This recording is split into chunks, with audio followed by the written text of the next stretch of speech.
AP talked about physical practices. How was today? Today was hot, though, for one. Man, it was hot. It was fast. It was hot, fast, and physical. But fun at the same time, bro, because we get after it. So pretty fun. This is a team that's resilient, not going to quit. No. So for you guys, is after a bad loss, is it almost like, do you wish it was game day today, just ready? Definitely. But that same night, but we want to play the game over. Like, yeah, but come on, but we can fix it. But yeah, so we gotta wait. But we gotta wait for the next game and just go to film and learn from it and just move on from it. What are you seeing as some of the keys, like on film, that you guys can do to kind of give this run game a little bit of a boost here? Yeah, I mean, we just got to do what we've been trained to do. Running our angles, get off the ball. It starts there. You get guys moving and off the ball, you open up lanes. Work together, have good double teams. So, it's nothing new that we have to do. We just got to make sure we're hammering down on our technique that we've been taught, since I've got here.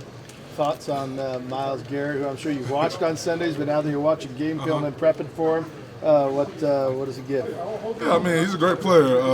But, I feel like, going against a guy like Max, he gets me ready for that. So, I'm just going to stay true to my technique, stay true to what I've been taught. Of course, it's going to be a challenge when you go against a guy like that. But, if you stay true to your training, you go out there, you give it your best, hopefully you fall on the good side of that. So there's an old adage that even if you're not starting, you got to prepare to be a starter so that if your number gets called, you'll be ready. Right. Yeah, that obviously was the case on Sunday for you. How ready were you, and is that there's some truth to that? Oh yeah. I mean, it's 100% true. Like I was saying, I came into the game. I think I went in on the third play. Ended up playing the rest of the game. So you never know when you're going to be called. You just know you have to be ready at all times.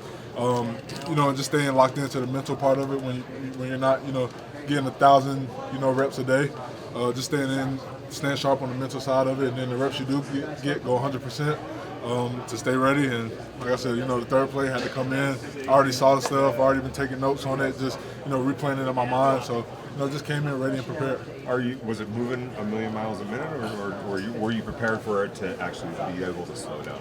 I feel like when I first got in, because of my first, game, it was going kind of fast. But once I realized, hey, I've already saw this, I've repped this, trained this, everything started to kind of slow down a little bit. Started relying on my technique. So, it started slowing down as I went on and started trusting the technique more.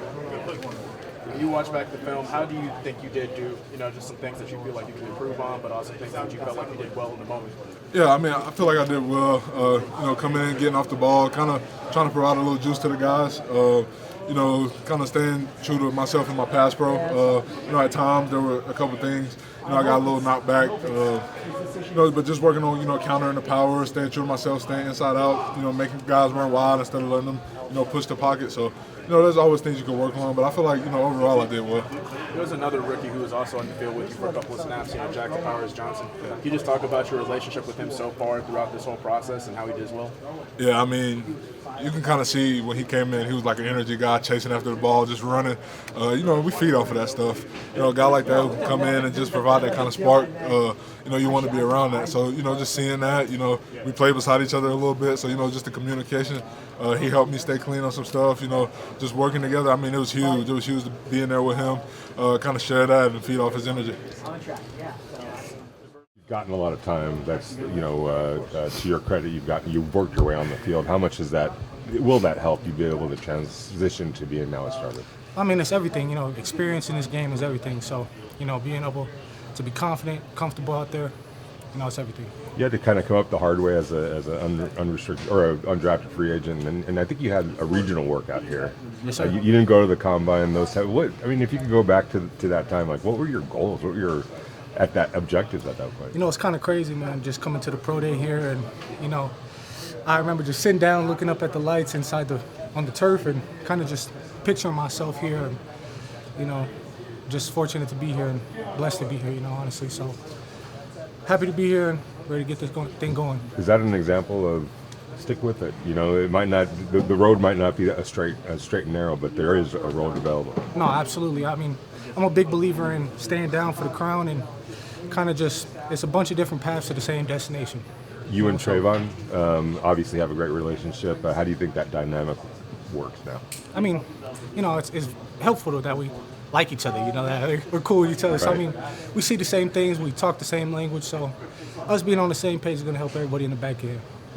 How big is that communication element? Because that's something that with Marcus, they talked at length about how special that kind of safety group is when it comes to just the communication element as you're getting ready for this. I mean, losing a guy like that, I mean, that's tough. You know, he's our captain, our leadership in the back end. So, I mean, I'm committed to do everything I can to help us, you know, not feel that presence loss, you know.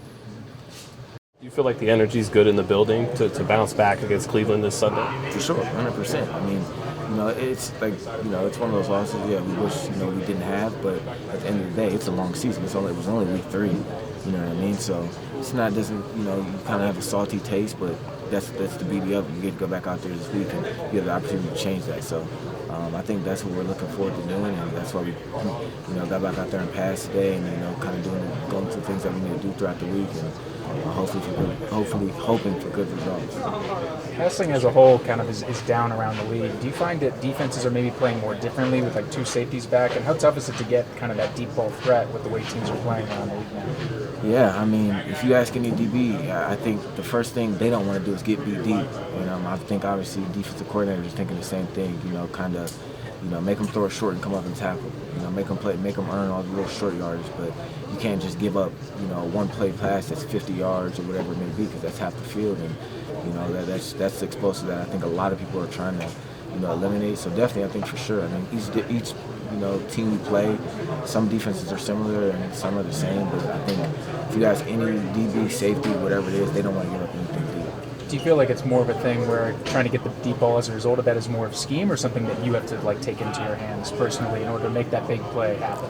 I mean, it just comes down to a lot of things. You know, hopefully you catch them in man. You know what I mean? Because that's the easiest way to do it. And then sometimes even in zone, just depending on, you know, what concepts you have out there can dictate the zone and to free up the deep shot that you want to take. But yeah, it really just, you know, it really just depends. When AP came on board, there was a lot made about the players kind of having a little bit more of a voice in terms of everything. How important was that voice after a loss last week, that you guys could kind of air it out with each other and not just be kind of a talk by coaching staff? Yeah, for sure. I mean, at the end of the day, like they always say, we're the ones that's playing out there, so we should be able to do that. You know what I mean? And obviously, AP does a really good job of allowing us to do that. You know, and the best thing is peer pressure and us holding each other accountable. Like I said, because we're the ones out there on the field. We're the ones who have to make the catch, the pass, the tackle, whatever it may be. So why not?